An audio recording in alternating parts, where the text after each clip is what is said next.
So hello and welcome to Defense Study Capsule. I hope you all are doing well and preparing for your NDA examination.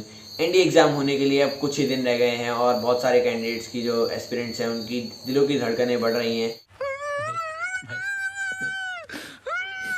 क्योंकि NDA exam पास आ रहा है और उनको ये tension हो रही है कि क्या उनकी मैथ्स की सेक्शनल कट ऑफ क्लियर होगी कि नहीं। बिकॉज पेपर क्लियर करना है तो सेक्शनल कट ऑफ क्लियर तो करनी ही पड़ेगी।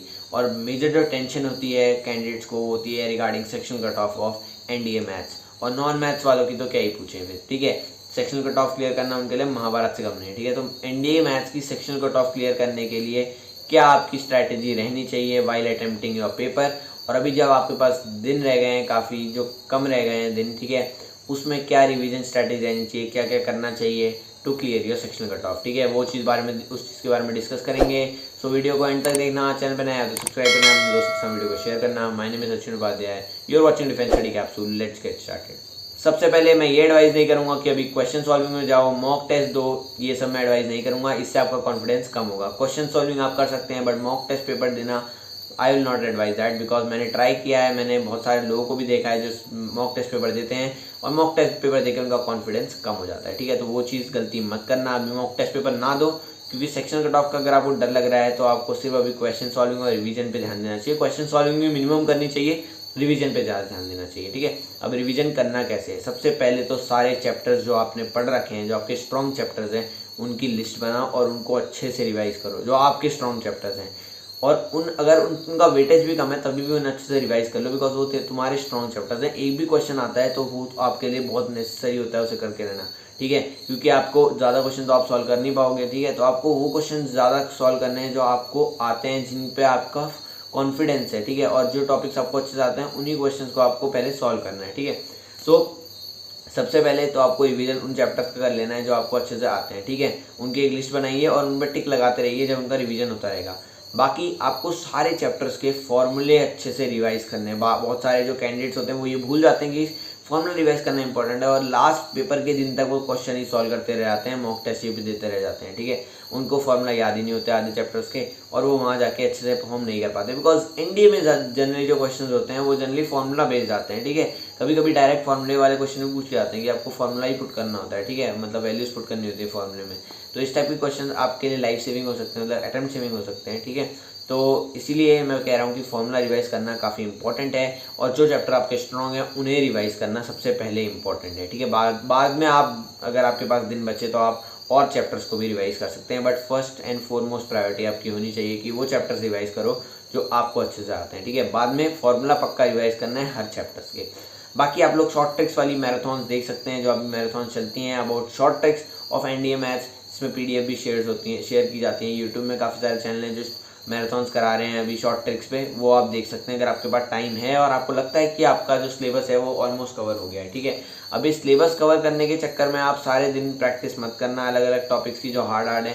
ठीक है, सिलेबस कंप्लीट नहीं भी होता तो भी आपके लिए कोई ज़्यादा प्रॉब्लम होने वाली नहीं, क्योंकि आपका main focus sectional cut of clear करना है। NDA मैथ्स में ज़्यादा अच्छा परफॉर्म नहीं करना, बिकॉज आप गैट में अच्छा परफॉर्म कर सकते हैं। अगर आपकी NDA मैथ्स इतनी अच्छी नहीं है तो गैट में आप परफॉर्म कर सकते हैं। ठीक है, तो मैथ्स में ट्राई करना है कि सेक्शनल की तरफ ही जाओ, क्योंकि ज़्यादा की सोचोगे तो उतना चीज़ नहीं पहुंच पाओगे। ठीक है, आपको नॉर्मल सेक्शनल तक ही रखना है टू बी सेफ। ठीक है, अब बात कर लेते हैं पेपर अटेम्प्शन के बारे में। पेपर अटेम्प्शन पे बात करूँगा, ज़्यादा लंबी नहीं रखूँगा वीडियो में, बिकॉज मुझे पता है कि काफ़ी सारे कैंडिडेट्स को भी टाइम नहीं है और वो प्रिपेयर कर रहे हैं। तो पेपर अटेम्प्शन में जल्दी आते हैं। पेपर अटेम्प्शन आपको कैसे करना चाहिए, सबसे पहले आपको जो मैंने एक स्ट्रैटेजी बताई थी अपनी पिछली वीडियो में, एक वीडियो बनाई थी मैंने पिछले जो NDA अटेम्प्ट्स में, उसमें मैंने वीडियो बनाई थी कि आपको कैसे पेपर अटेम्प्ट करना चाहिए। उसमें मैंने बताया था आपको 3 चीज़ें रखनी चाहिए, एक होता है सिंगल टिक, डबल टिक और एक होता है सर्कल। डबल टिक वो टॉपिक्स होते हैं जो आपको अच्छे से आते होते हैं और उन्हें आप डबल टिक लगा दीजिए अपने NDA एग्जाम के पेपर में, NDA मैथ्स के पेपर में। डबल टिक अगर आप लगाएंगे तो आपको ये पता होगा कि आपको उनको पहले अटेम्प्ट करना है। उसके बाद सिंगल टिक वाले जो टॉपिक्स हैं वो आपको मीडियम लेवल में आते हैं, उनमें आप सिंगल टिक लगाइए, और आपको जो बिल्कुल नहीं आते हैं उनमें आप सर्कल कर दीजिए। ठीक है, उन्हें आपको छेड़ना भी नहीं है। ठीक है, तो इससे आपको ये पता लग जाएगा कि आपको टाइम मैनेज कैसे करना है, कौन से क्वेश्चन पहले करने हैं, और अगर वो आपके पहले हो जाते हैं डबल टिक वाले क्वेश्चन, फिर आपको सिंगल टिक में मूव ऑन करना है। इससे आपकी एक्यूरेसी भी बढ़ेगी, आप जल्दी जल्दी कर पाएंगे और आपका टाइम भी वेस्ट नहीं होगा NDA एग्जाम में। ठीक है, जब आप मैथ्स का एग्जाम देते हैं जनरली टाइम का ही फाउंडेशन रहता है, वहाँ पे टाइम कम रहता है और आप जनरली क्वेश्चन में फंस जाते हो जो कि डिफिकल्ट होते हैं। ठीक है, तो आप ना फंसो बीच में क्वेश्चन में, तभी आपको मैं बता रहा हूँ कि वो टिक वाला सिस्टम 15 मिनट पहले आप पेपर पढ़ लें और वो टिक्स वाला सिस्टम लगा लें, ठीक है। डबल टिक कर लें जो आपको क्वेश्चन, जो आपको टॉपिक्स अच्छे से आते हैं, single tick with the question जो आपको मीडियम लेवल के आते हैं, और सर्कल जो आपको बिल्कुल भी नहीं आता है, हमने पढ़े ही नहीं, ठीक है। इससे आपको काफ़ी हेल्प मिलेगी, बेनिफिट मिलेगा, ठीक है।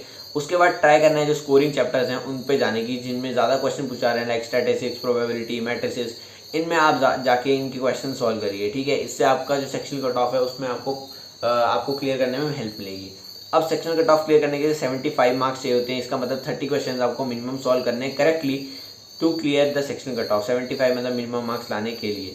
अब आप सिर्फ 30 क्वेश्चन तो करके आओगे नहीं, बिकॉज नेगेटिव मार्किंग का भी डर रहता है, क्योंकि सारे क्वेश्चन जरूरी नहीं आपके सही हो, ठीक है। सो मैं टारगेट बताता हूँ, जो मैं टारगेट रखता था और काफ़ी सारे कैंडिडेट रखते भी हैं, वो है 50+ क्वेश्चन करके आने का, बट उससे ज़्यादा ऊपर नहीं जाएंगे हम लोग। 60 और 50 के बीच में हम लोग क्वेश्चन को रखेंगे, और ज़्यादा क्वेश्चंस अगर आप करके आते हैं, काफ़ी सारे कैंडिडेट्स जो मैं बताता हूँ आपको, काफ़ी सारे कैंडिडेट्स क्या स्ट्रैटेजी यूज़ करते हैं कि वो लोग काफ़ी सारे क्वेश्चन सॉल्व करके आते हैं और उन्हें लगता है कि यार इतने सारे कर दिए, कुछ तो सही हो ही जाएंगे, सेक्शन कट ऑफ तो हो ही जाएगी क्लियर, बट ऐसा नहीं होता। ज़्यादा क्वेश्चन अगर आप सॉल्व करके आते हैं तो नेगेटिव मार्किंग हो जाती है, और नेगेटिव मार्किंग की वजह से आपके सेक्शन कट ऑफ जितने मार्क्स भी नहीं आते। अगर मान लो आपने 40 भी क्वेश्चन सही कर रखे हैं और आपके काफ़ी सारे 30 या 40 गलत क्वेश्चन हो जाते हैं, तो आपकी सेक्शन कट ऑफ क्लियर नहीं हो पाएगी, ठीक है। सो ट्राई करना है कि आप कम क्वेश्चंस करें बट एक्यूरेटली करें, ठीक है। सो एक्यूरेटली आप कैसे कर सकते हैं, पहले तो वही चैप्टर्स करें जो आपको अच्छे से आते हैं, जिनमें आपका कॉन्फिडेंस है, ताकि आपकी एक्यूरेसी बनी रहे, ठीक है। उसके बाद कम क्वेश्चंस अटैम्प्ट करें, ज़्यादा ना करें, 50 to 60 क्वेश्चन अटैम्प्ट करें, ठीक है। और ट्राई करें कि उसमें आप 40+ क्वेश्चन सही करके आ रहे हैं, ठीक है। अगर आप 55 अराउंड क्वेश्चन कर रहे हैं तो आपके 40+ क्वेश्चन तो सही होने चाहिए, 40 के अराउंड क्वेश्चन सही होने चाहिए, ताकि आपका श्योरिटी बनी रहे कि आपकी सेक्शन कट ऑफ क्लियर हो जाएगी आराम से, ठीक है। ऐसा ना हो कि आपको जब तक रिजल्ट ना आए तब तक डर ही लगा रहे कि यार सेक्शन कट ऑफ क्लियर होगी कि नहीं होगी, क्या होगा, कैसे होगा, ठीक है। सो ये चीज़ नहीं होनी चाहिए आपके दिमाग में। तो सेक्शन कट ऑफ क्लियर हो जाएगी आपकी, अगर आप ये वाली स्ट्रैटेजी अपनाते हैं, ठीक है। सो 3-4 गलतियाँ ऐसी हैं जो आपको नहीं करनी चाहिए यहाँ पे, इस कि आपको अंडर अटेंशन नहीं करना चाहिए। ऐसा नहीं है कि आप 40 ही क्वेश्चन करके आ जाते हो और आपको लगता है कि यार 30 तो सही हो जाएंगे, ऐसा नहीं है। 40 क्वेश्चन मत करके आना, ट्राई करना कि ज़्यादा क्वेश्चन कर लो।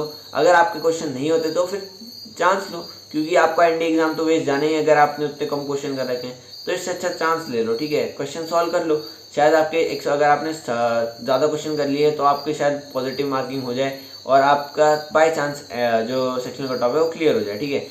अटैम्प्ट वेस्ट करने से अच्छा तो आप चांस ले सकते हैं, ठीक है, क्योंकि आपको कुछ जाना तो है नहीं, आपका वैसे भी एग्जाम क्लियर नहीं हुआ। तो काफ़ी सारे जो कैंडिडेट्स होते हैं वो 30 क्वेश्चन कराते हैं, ठीक है, और फिर बोलते हैं कि भैया मेरे को तो कुछ आता ही नहीं था, मैं कर नहीं पाया।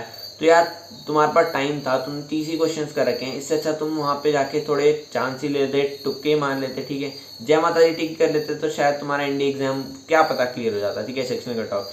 कभी कभी लक भी काम करता है, तो आप ट्राई करना, अगर आपको कुछ नहीं आ रहा वहाँ पे 30 ही क्वेश्चन आपने अगर कर रखे हैं तो वहाँ अंडर टेंशन मत करके आना, इससे अच्छा जय माता दी टिक करके आ जाना।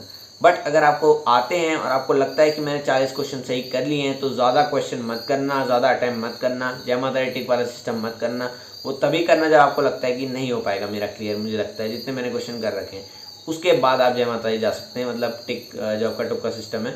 बट अगर आपने 40 से 45 क्वेश्चन सही कर दिए, आपको लगता है कॉन्फिडेंस उनमें, तो आगे आप सिर्फ 10 क्वेश्चन में रिस्क ले सकते हो, मिनिमम 10 क्वेश्चन, मैक्सिमम 10 क्वेश्चन में रिस्क ले सकते हो, उससे ज़्यादा नहीं, क्योंकि नेगेटिव मार्किंग आपके लिए काफ़ी डेंजरस हो सकती है, ठीक है। तो ये बातों का मेरे ध्यान रखना, और इनको अगर आप ध्यान में रखते हो, बाकी फॉर्मूला रिवाइज पक्का कर लेना before going for your NDA examination. Maths के लिए जनरली बता रहा हूँ मैं, तो ये आपको रिवाइज करना इंपॉर्टेंट है, और गैट को भी पढ़ते रहना, बिकॉज आप लोग सेक्शनल कट ऑफ वाले हो। आपकी अगर सेक्शनल कट ऑफ नहीं क्लियर हो रही है, मतलब आप वर्ष पे हो, अगर आपकी मतलब मान लो 76-80 मार्क्स आ रहे हैं, तो आपकी गैट काफ़ी अच्छी होनी चाहिए, पूरी ओवरऑल कट ऑफ भी क्लियर करनी होती है, ठीक है, सिर्फ सेक्शनल ही नहीं होती। सो इस बात का भी ध्यान रखना, गैट को भूल मत जाना, ठीक है। सो मैथ्स के साथ साथ गैट भी पढ़िए, बट मैथ्स में जो मैंने चीज़ें बताई वो ध्यान में रखना, उससे आपकी काफ़ी बेनिफिट, आपको काफ़ी हेल्प मिलेगी, ठीक है। So that's all for the video. अगर आपको कोई और डाउट आता है तो आप कमेंट सेक्शन में पूछ सकते हैं, ऐसी वीडियो मैं बनाता रहूँगा। Keep watching, keep supporting, till then, जय हिंद। को शेट ठोक दीजिए महाकाल का से,